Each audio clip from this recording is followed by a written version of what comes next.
What is going on, Colts Nation? And welcome back to another episode of Bring the Juice. Well, guys, the Indianapolis Colts traveled to LA to face the Chargers.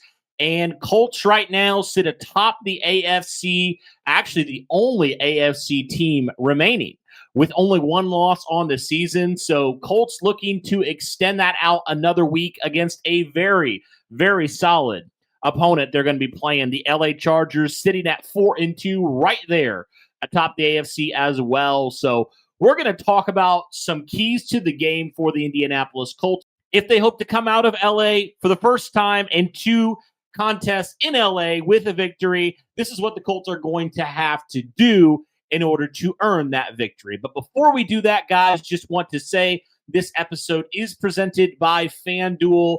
Guys, right now, when you look at the Indianapolis Colts odds, the Indianapolis Colts are slight underdogs in this game. 1.5 right now is the spread.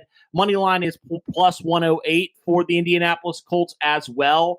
So if you want to make a bet and you feel confident that the Indianapolis Colts, with what they're doing, are going to go into LA and steal a victory, be sure to go smash that spread. But again, guys, there's so many other things that you can look at in terms of things inside of this game. Like if you think that Daniel Jones is going to have at least 217.5 passing yards, right now the money line is negative 114. Or if you think Daniel Jones is going to pass for over a touchdown and a half, that's also right now pretty fairly good odds as well. Or if you think a player like Tyler Warren is going to absolutely get over 57.5 yards in this game, I'll be sure to hop over to FanDuel. That's just a couple different examples. There's all these different player props. Like I said, Daniel Jones, Tyler Warren, Jonathan Taylor, and so many others. So again, shout out to FanDuel, guys. Be sure to hop over there. Shout out to FanDuel once again for being our sponsor for the 2025 season. So, guys, anyway, let's get on to the three keys that I have in this game for the Indianapolis Colts. The first key for me is the pressure.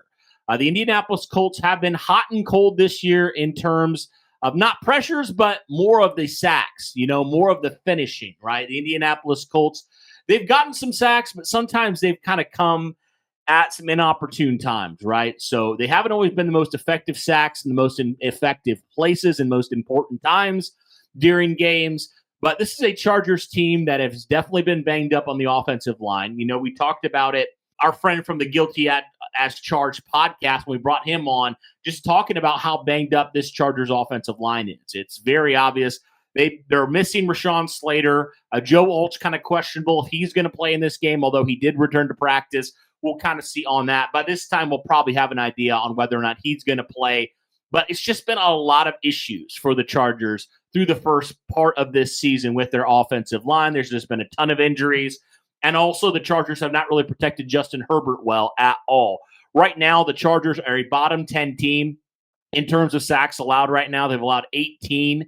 And just to put that in reference, the Indianapolis Colts, through that time, they've only allowed, I think, 5 sacks in total. So if that tells you anything about where this Chargers offensive line has been, and it's another opportunity for the Indianapolis Colts to be able to get pressure early and often. And I think in a game like this, where you're likely going to be down a couple defensive backs that are going to be key in this game, you have to be able to get pressure on Justin Herbert early and often, because if you don't, you're going to see the Chargers be able to pass all day long, just like the Cardinals were able to when you weren't able to disrupt Jacoby Brissett in that second half. So Colts have to get pressure early and often in this game. It's a must. It is an absolute must, because if you don't, Justin Herbert, he has the weapons that he is going to be able to shred your defense to shreds in this game. So you absolutely have to get pressure on him.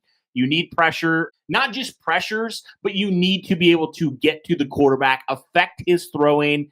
And, you've gotten a lot of pressures, but they haven't always translated to sacks. So I need to see guys like Laiatu Latu, Samson Ebukam, Kwity Paye. Some of these guys, I need to see them be able to get pressure early and often. And they just need to make life very difficult for Justin Herbert all day long. So the Colts can do that. I think they have a great chance in this game. If not, might be a long day for the defense, but you got to get pressure early and often. Maybe you send some guys on blitzes, just try to throw off the Chargers passing attack And if you can do that, I think you have a good chance in this game to keep it close. Second one here, and I think probably the most important one, you have to run the football all day long on this Chargers team.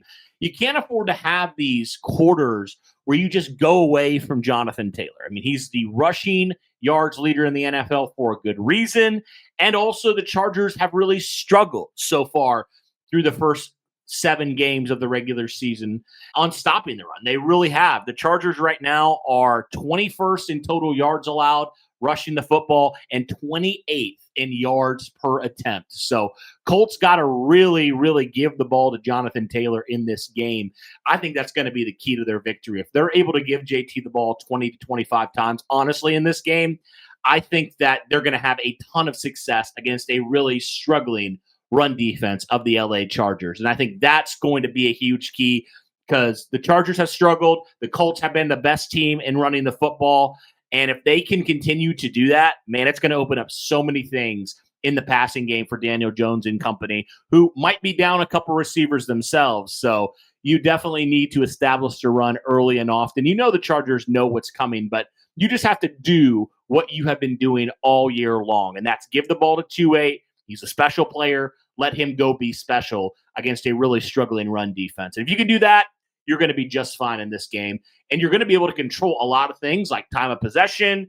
And like I said, you're going to open the passing game up so much more because this is actually a pretty good pass defense for the Chargers. Right now, they rank 6th in the NFL in terms of passing yards allowed. They've only allowed 5 passing touchdowns so far through the season, and they've taken the ball away 6 times. So they've taken the ball away more than passing touchdowns they've allowed. So if you're able to soften up that defense, you're going to be able to give Daniel Jones and company a lot to work with there and a lot more of an advantage against a very, very good Chargers secondary. So the Colts can do that.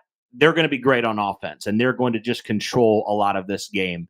Now, moving forward to the next and final key that I have here for the Indianapolis Colts, if they want to take a victory on Sunday, they have to function in this next man up mentality. You know, the Chargers are kind of in a similar situation where they've had to do that. And for the most part, they've weathered the storm pretty well. Now, this is probably the most banged up the Colts have been in quite some time, probably the entire year. I mean, like I said, they're going to be without probably Josh Downs, who suffered a concussion in last week's game, potentially Ashton Dulin as well in this game. He hasn't practiced much this week at all. And potentially in their secondary, they're going to be down Charvarius Ward, who obviously suffered that concussion as well. A lot of concussions the Colts are dealing with right now to some star players. Kenny Moore, he's been practicing with the Achilles, but we'll have to see if he does give it a go or if the Colts are overly cautious in this game. So you're probably going to see more of Adonai Mitchell in this game. You might see a little bit more from a guy like Anthony Gould in this game, especially if both wide receivers can't go. So they need to step up. AD Mitchell needs to have a redemption type of game for sure. And then in your secondary, I mean, you're likely going to be rolling out these young guys again, Mekhi Blackman, Jonathan Edwards, Chris Lammons. You're going to be rolling out these guys that, you know, honestly, were special teams guys or back into the roster guys that are now having to take on an extended role. So you got to have this next man up mentality. And if you can do that, and if you can weather the storm, and certainly on the defensive side of the ball, play a heck of a lot better. And maybe now having a week of preparation will help these young DBs out a lot. Hopefully they can do just enough to help you win this game. But that's the kind of the nature of it. You know, you have depth for a reason. It's going to be tested throughout the course of the season. And the Colts are now having to rely on that depth. And I think if depending how this depth looks, it might be the difference between a win and loss in this game. But guys, that really does it here for my keys to victory for the Indianapolis Colts. If they want to come out of LA for the second time and they actually want to come away with the win, this is what they have to do. Let me know your thoughts in the comments down below. But guys, that'll do it for this one. Thank you so much for tuning in. Greatly appreciate it. Again, shout out to FanDuel for sponsoring this podcast for the 2025 season. But again, guys, that'll do it for this one. Let me know your thoughts in the comments down below. Thanks, guys, and go Colts.